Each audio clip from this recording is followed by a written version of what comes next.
What's up, everyone? Welcome to Simulation. I'm your host, Tigran Sloyan. Super pumped to be talking about going beyond resumes.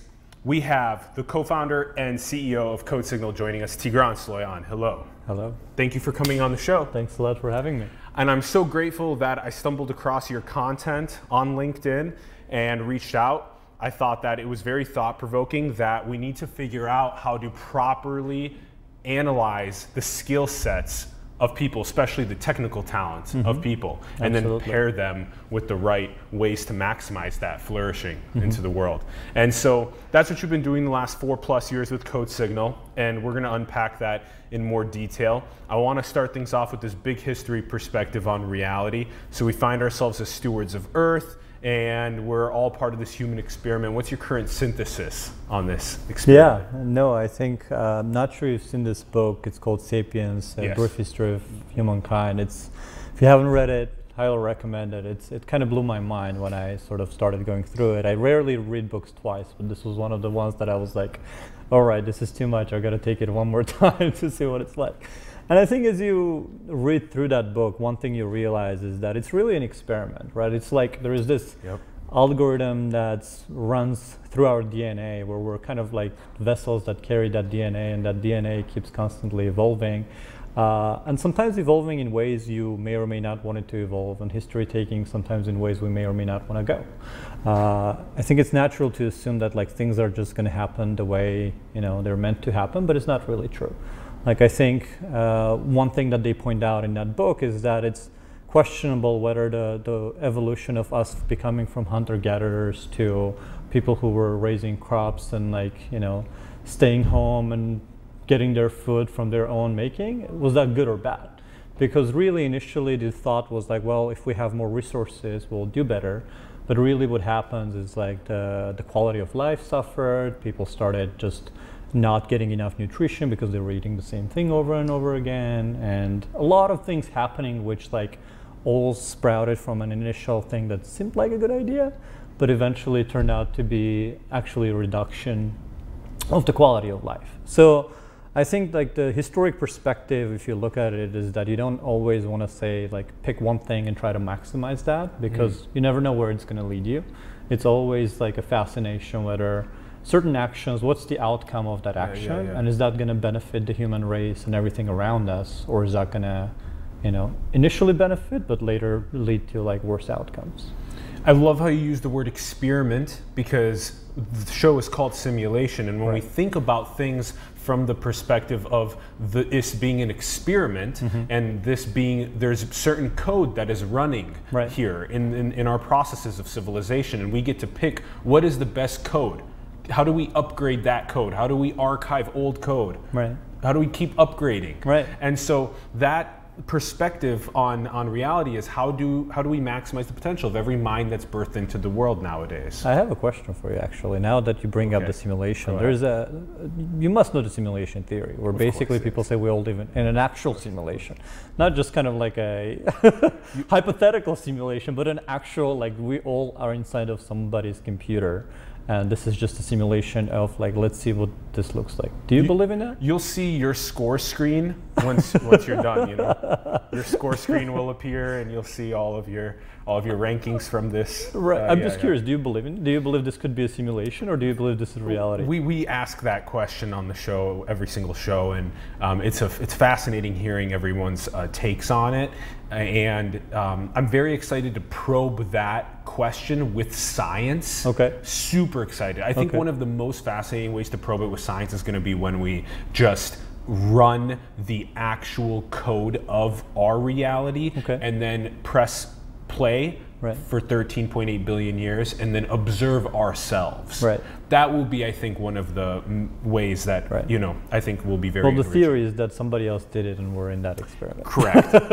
You never know if this is the first one or the next one, so it could be multiple. Awesome. Well, to answer your question around like why go beyond resumes? Yes, this is what I want to get. Because this specifically, your tag, the links are in the bio for everyone, for CodeSignal, as well as gobeyondresumes.org. The why behind this. The resume is old. it's not an actual measurement. It's where you've worked. It's your work history. Right. But to actually know what you've done, you need a measurement of the actual skill set. Absolutely. And I mean, anybody you ask, any CEO, anybody who's been dabbling in this space, everybody says that like talent is the most important asset we have, right? So like it's the people, it's the talent, it's the team that makes every company, every organization tick. But the way we're, finding that talent, evaluating that talent is just so outdated. And the reason it's becoming worse and worse is that over the last 30 years, there's a shift in how we learn, right? Like how do we acquire skills? Because if you think about education versus recruiting, education is how we acquire skills, recruiting is how we look for those skills, right? Now, back in the day, like 40 years ago, 50 years ago, right? The way we really acquired skills is you went to one of those handful of colleges that actually were teaching you some of those key skills. And then you went and worked at some of those like notable companies that kind of helped you upgrade those skills. So resume seemed like a decent proxy, right? So you put that on a resume and then other people look at it and are like, oh, we'll recognize the school. That's kind of the only way people learn. A couple years at this company. Exactly, right? I mean, it was a reasonable proxy. You can't argue with that. Yeah. But like over the last 30 years, it has flipped on its head. With the rise of internet, with the rise of online educational resources, I mean, I could be in the middle of nowhere. Yeah. As long as I have internet access and I know some English, I can acquire skills that are on par with like PhDs from top universities because it's all out there. Yeah. Like, it's not just coding. It's not just coding. I mean, if you look at all of the content that's available on Khan Academy, I can understand like, PhD level biology just watching Salman Khan's video. And if I keep practicing and working on it, especially from a young age. Exactly, especially from a young age, I can build a skill level that's amazing. My resume would say I am a person in the middle of nowhere. With no experience. Exactly, no experience, no school, went to some random community college or did homeschooling. But I can tell you about the inner workings of a cell at the PhD level at MIT or something. Exactly, right? How do you pluck that person out of that environment and bring them into the field? Exactly. So the insight was that, like, at least for the company itself, for CodeSignal, like, we've got to start somewhere, right? At least for like developers, it's highly objective. Like, do you have the skill or do you not? Maybe in other fields such as like, I don't know, art, I still think eventually we'll figure out an objective way to measure quality of art. Not there yet. But for things like math and computer science and like accounting, there's a lot of objective skills and objective measures.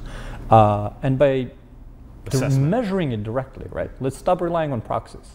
School was a good proxy, it no longer works. People are trying to find other proxies, such as like, let's just analyze your resume and find the right combination of words. And that might be a good proxy. It's not. Like, let's stop looking at proxies. You can measure it directly. Just like I can say, hey, can you lift this weight? I'm not gonna say like, have you lifted this before? Or like, who was your trainer when you were lifting this? Like, can you lift it? Can I see you do it?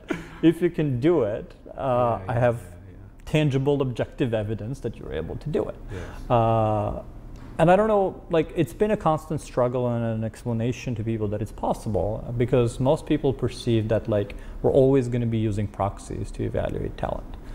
And my mission has always been, let's stop using proxies. For almost everything, you can design something like a flight simulator. Because what is a flight simulator? A flight simulator tries to measure your direct ability to do the job. Right? You don't, when you're hiring a pilot to fly a plane, you don't say, well, show me your credential. I mean, you do sometimes ask for credentials, but you wouldn't trust them a plane just because they went to a good pilot school, right? You actually have them do the simulation, and you have, speaking of simulations. Exactly. And there's these simulations for every field that objectively measure the person's skills. Exactly. And that's your long term. Exactly. Oh, that's cool. Yes. So coding is one place to start, and it's a good place to start because, I mean, software engineering has been on such a massive rise. It has enabled and still continues to enable like different economic improvements in all areas. I mean, they're calling it digital transformation, where almost anything is being transformed by how can you do this through software. So like coding is a solid place to start, but my dream is that one day we can really like directly evaluate talent and use that evaluation to like level the playing field. But in addition, also to provide motivation. There is this recent scandal with all of these celebrities and people like bribing officials to get their kids into the school. People look at it and like, oh, what bad people. I'm like, sure, I'm not gonna judge their character, but it illustrates another point. And the point that illustrates is like, how dependent have we become on pedigree? That these people, notable people, are tripping over themselves to get their kids into those schools and to be able to acquire that pedigree because they know how much it matters. Whereas, here's a contrast. I went to MIT, I was lucky, right place, right time, right? So it helped me get that pedigree and get into this world. But MIT's education is almost freely accessible. Lectures are open. There's MIT OpenCourseWare. You can just go watch every class. The open learning's so good with MIT. edX is such a great platform. You can get MIT level education even better, not pay $40,000 a year for it. But no one does. You don't see people bribing, you know, officials to like extract that. It's just sitting there, and very few people are accessing it, which is insane. But it's insane because they do realize that that's not what's going to get them where they're going. Like, just acquiring the knowledge and the skill is not the solution, unfortunately. Soon this will be changed. That's what I'm hoping for, because once it changes, it's not only going to help people who are already there, it's going to motivate those who are not there. If I know I'm going to be valued for what I can do, I'll be way more motivated to go and learn and acquire the skills, versus thinking, well, I'll just got to get to that college. Once I do, I'm set for life. Which only have 2,000 slots a year. Exactly. In the college. And it's insanely costly. I mean, student debt is such a rise that people are like... international competition too. It's crazy. The debt that we take on. Whereas free of cost with an internet connection and a computer can learn PhD level across any field, any discipline now.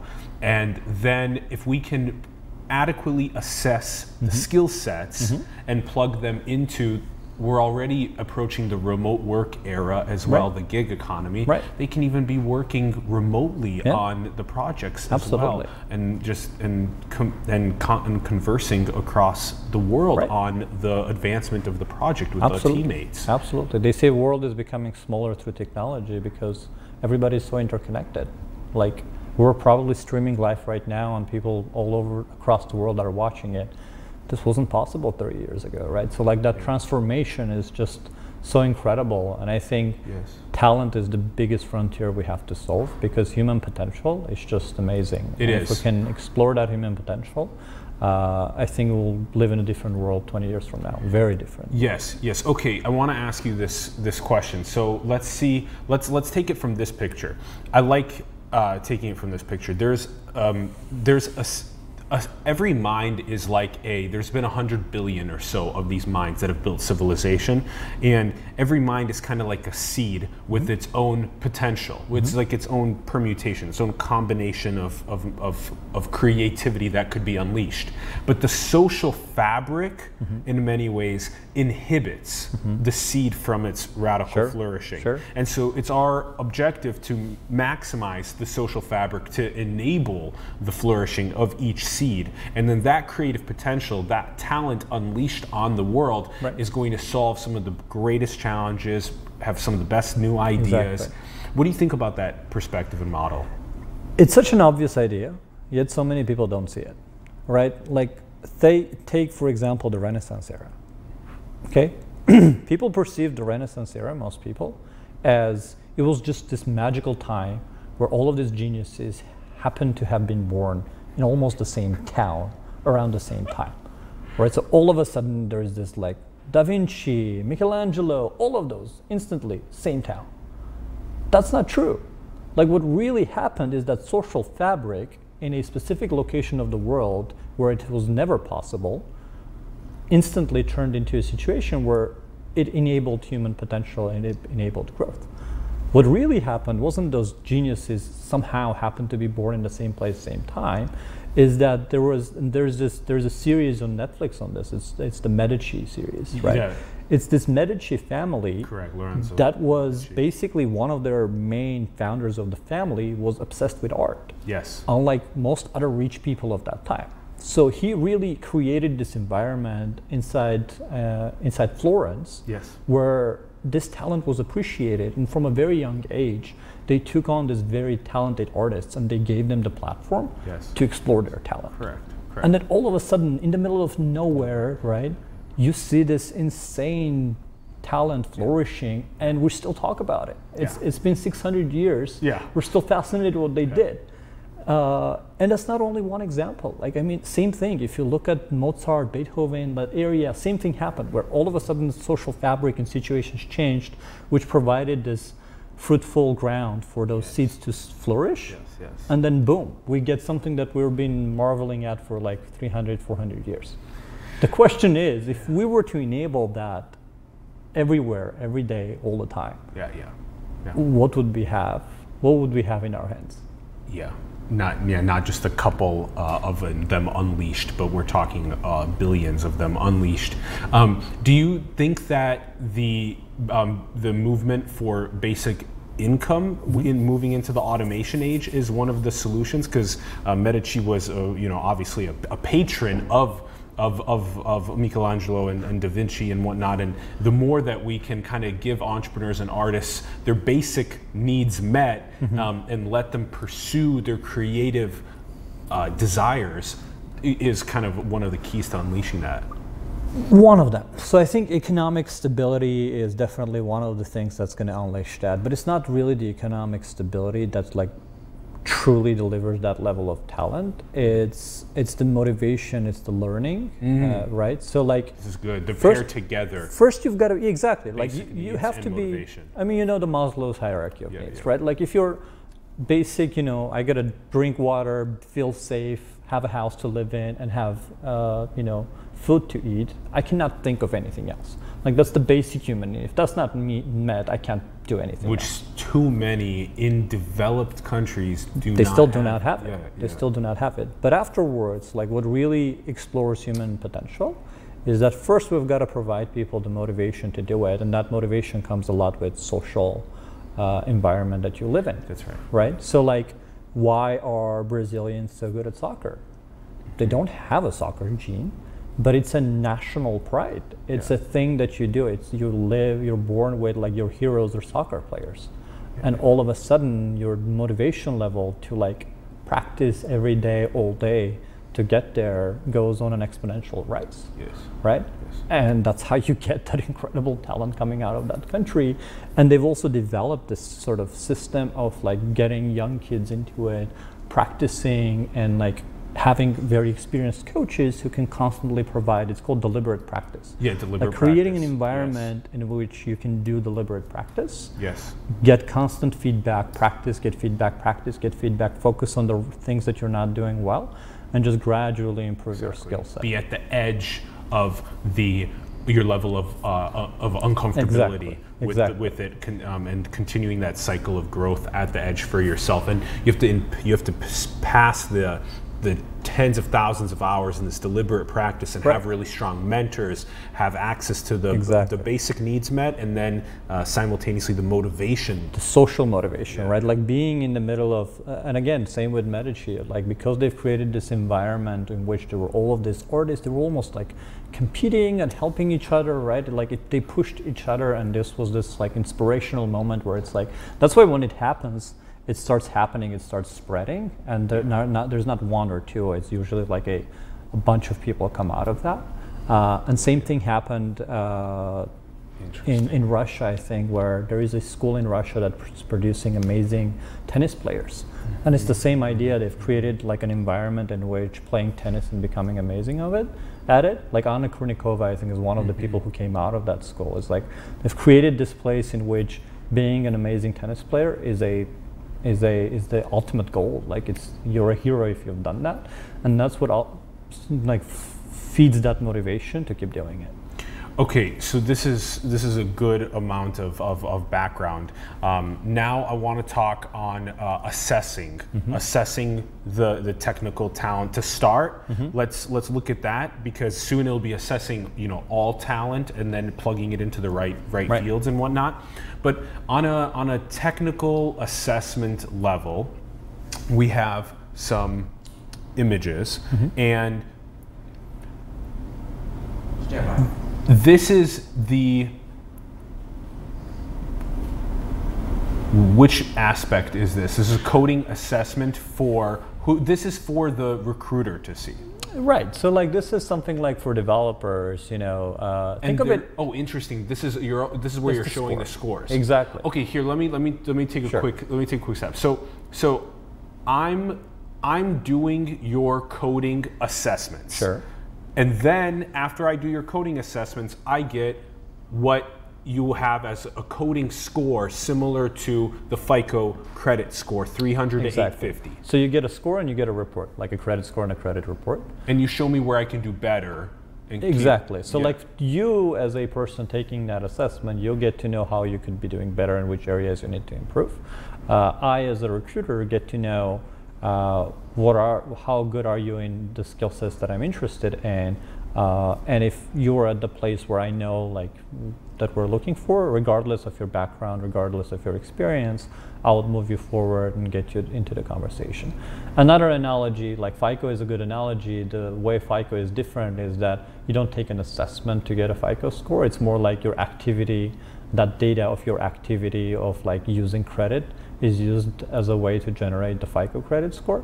Another analogy that's more similar is like the SATs or the TOEFL exams, but better. Like, for example, SATs are just multiple choice, and a lot of the times it's not a realistic simulation. Whereas this one, it's like an SAT, it's standardized, it generates an actual like score that you can compare across the whole world. Cool. But it's more like hands-on, where you can actually like, it's more like a flight simulator and less like a survey that you fill out and pick like multiple choice questions. Yes. Okay. So then you, this is very cool. Now, not only is technical talent able to see where they can do better and continue using the assessment tools that you have to develop their skill sets, but then also the recruiters can see which candidates they want to reach out to for interviews right away. Sure. And then they can then see which candidates have strong soft skills, emotional intelligence skills. Which ones, with their interview process. Exactly. And how well they'll be teammates, and how well they can do independent work and focus and all that other kind of stuff. Quick, on your analogy you had earlier of we want, can you pick up the weight, right?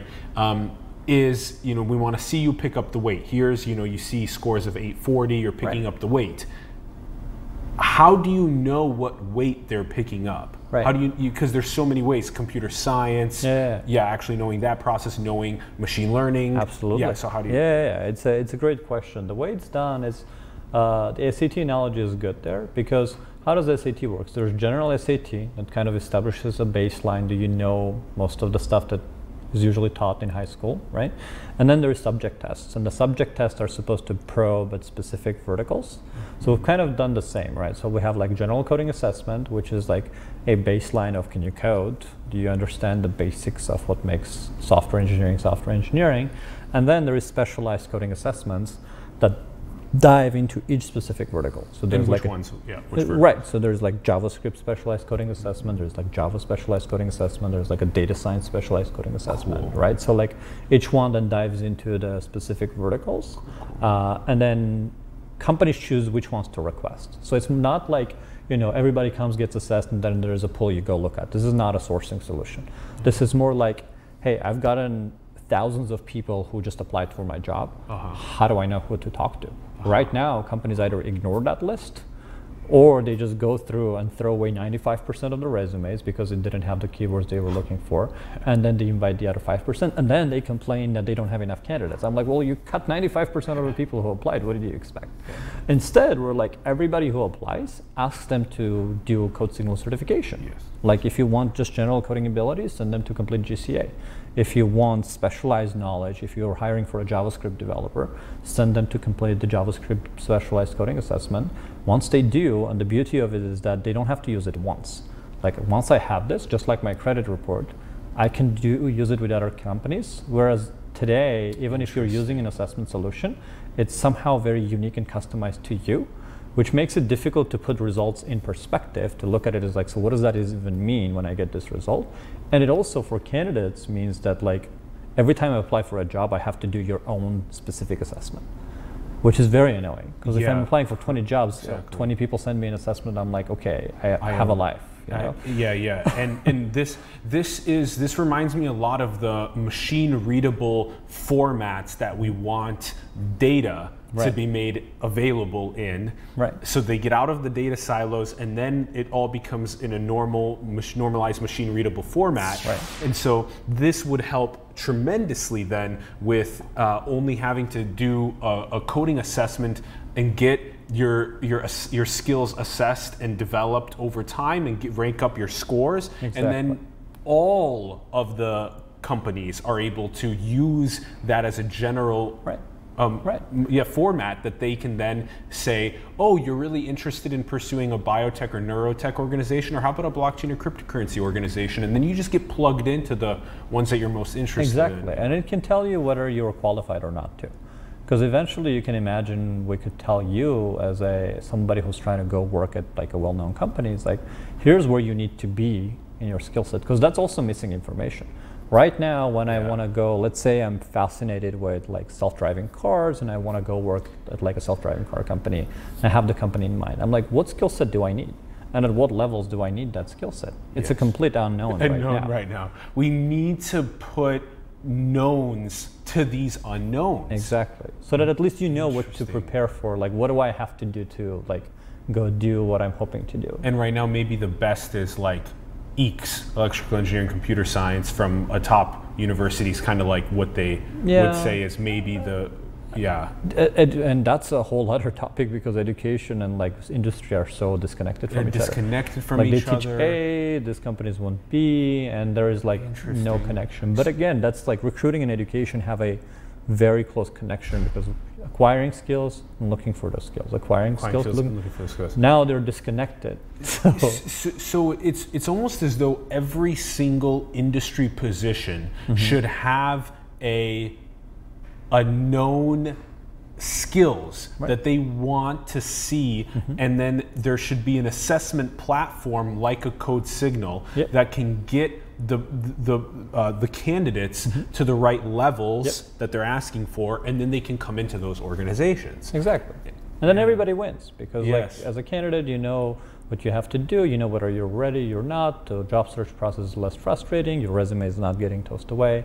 And as a company, you stop getting stuck in like chasing that 2% that does have pedigree, and you can actually tap into the 98% who's getting better every day. The more educational resources available, the more there are people who are just amazing at what they do, but their resume doesn't say that. And there's so many other interesting butterfly effects that happen from this, because not only does someone from around the world that's doing tons of like MIT OpenCourseWare stuff end up, or Khan Academy stuff, end up getting plugged into this organization, and then what ends up happening is they get the economic benefits from that, from a more developed part of the world, potentially, for them to invest that money into their family, their community, their ecosystems there, and build those up faster, which is very cool. And then also the philosophies and ideologies from that other part of the world kind of get baked into the teams in the developed area as well, which is a cross-cultural pollination. Yeah, and it creates a diverse perspective, because one thing that happens is that like it's great when, you know, a group of people in a specific location, they motivate each other and they create that fruitful ground to like grow talent, but that also creates its own like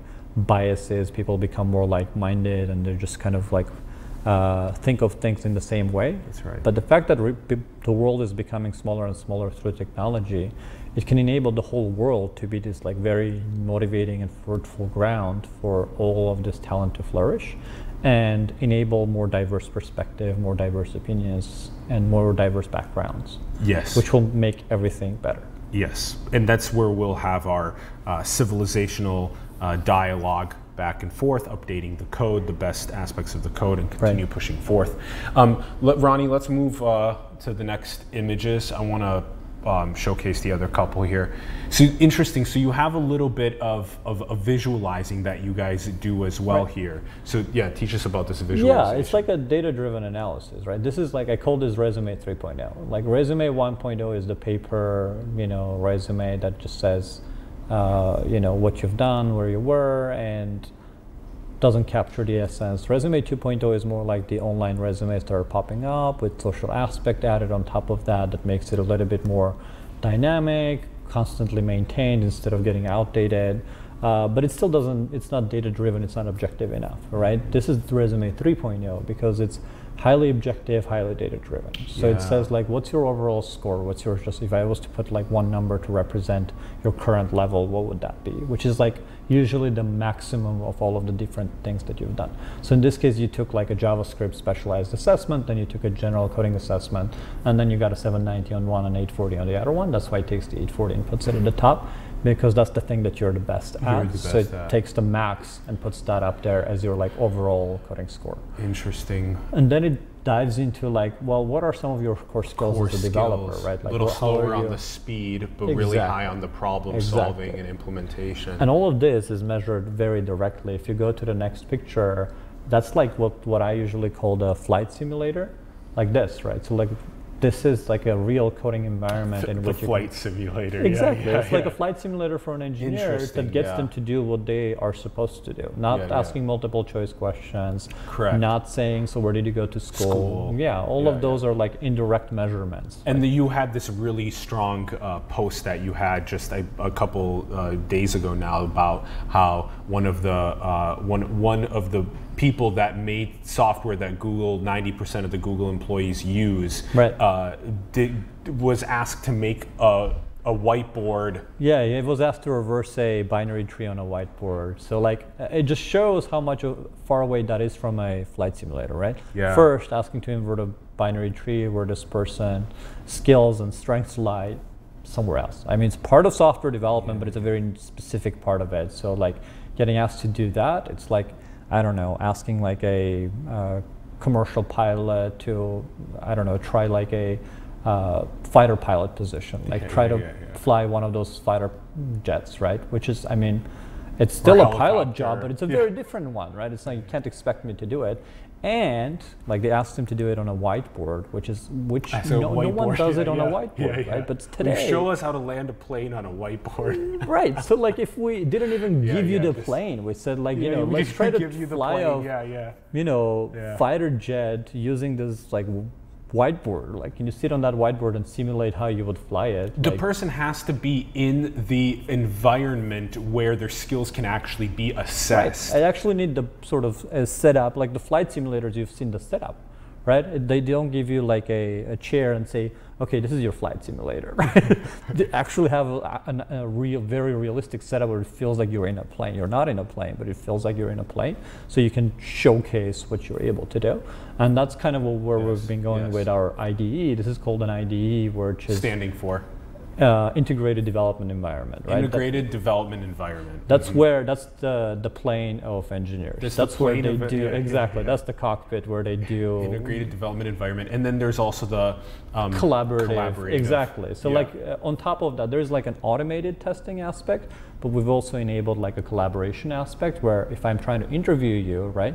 Like going off of that post that you've mentioned. Yes. So that one is not supposed to be automated. They're like actually having a one-on-one conversation. I'm trying to evaluate your skills. Yes. But even then, we promote this sense of like, give them the actual simulator. You can observe them do it, that's fine. Yeah. It doesn't have to completely happen automatically. And this is one of the solutions. This is the interviewing solution, right? We have like that certification, which we talked about, and then we have an interview solution. But give them the tools that they're used to show you what they can do. You can still observe them through video call or just sitting next to them or in a kind of like an asynchronous environment, but you have to give them the tools that they're used to. Yes. Otherwise, they're going to fail, and then you're going to discard them and miss out on a credible person potential. Yes. And the last image. That's it. That's it. Great. That's it. Okay. So on the way out, let's chat about one thing that came up for me that I really wanted to ask you was, you have this way of measuring people's skills.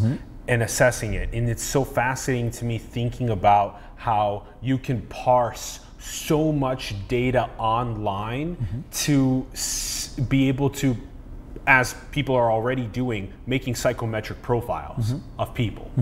So to me, it's fascinating thinking about the potential of parsing people's GitHubs ahead of time, You can also parse people's social posts on a Twitter platform or whatever, and you can actually see by the words they use their worldview.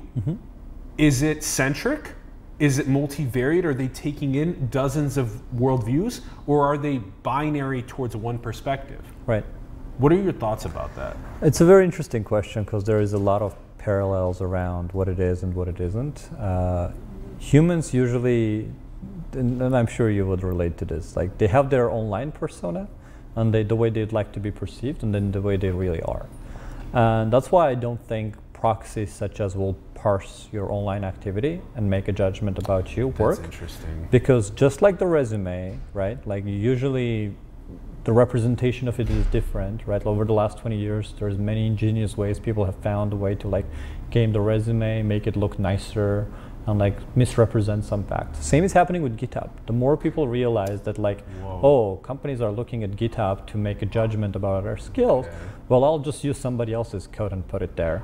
And then all of a sudden the whole thing is discarded. But that also is not working anymore because you can get, as on YouTube, you can't upload. It's almost like it's blockchained in a sense. It has its own unique identifier to your long form content or even your short form content, and you can't re-upload it somewhere else. So if that identifier can be made for like a GitHub, they haven't done it yet. Not yet. Yes, if they could, like just like YouTube can track, like does this post look similar? Have you been like downloaded it from somewhere else, posted it somewhere else? I think for video it's easier because it's like if the graphics seem to match, if the sound seems to match, I've identified like. Piece of software is a lot more complicated, so it's hard to say whether it's original or not. But again, same analogy applies everywhere. Psychometric analysis, I can bet you if you analyze most people's Facebooks, you would think they're a completely different person than they really are, because people just, they have a different view of like what they want the world to see, for better or worse, right? So like analyzing their posts and just looking at this scraped result, it's still going to be a proxy, and a lot of the times an inaccurate proxy. And maybe in the future it won't be, as we become more symmetric with our personal life and our online life, and it just becomes less of a always the best self, and you can have some of those photos of you looking like less beautiful and stuff. Okay, and that's basically a wrap. I want to do. It's fascinating thinking about unleashing the creative flourishing of every single person, and adequately measuring their skills and plugging them into the right technical environments, and this is a very, very exciting project, CodeSignal. Okay, just two quick questions on the way out. You asked me at the beginning, so now I want to ask you: are we in a simulation? Oh, such a good question. The answer is I don't know, and to be honest, I don't care. Because I think when I think about like, are we in a simulation? There's a pretty high chance we are. Because like, what are the chances that we're the first ones that have figured out that a simulation is possible? There's a pretty good chance somebody before us figured it out and we're just living in it. Why do I not care? How are my actions or the way I live going to change from that? You're still going to be your best. I'm still going to be doing what I'm doing today. Like, let's say we're living in it. How does that really affect, how I go about life and how I make certain decisions? Really doesn't make a difference. So I find it's fascinating to think about how we could be in a simulation and how in the future we can create our own simulation, which would be really cool to see. But just like if we are in a simulation, doesn't really change much. If we are ever going to create a simulation of human history, whoever is going to be living in it, they're just not really going to care. Tigran, last question. What's the most beautiful thing in the world? What's the most beautiful thing in the world? Human talent and human potential. I've always been fascinated by watching human talent and human potential flourish, both on a global scheme, like building solutions and driving movements to make it grow. But most importantly, I've also been doing just on my own, like mentoring people, taking people from where they are to seeing their talent flourish. It's been sort of like a side project and a fascination for me. And I always love to see incredible humans go do incredible things. And it's really beautiful to watch.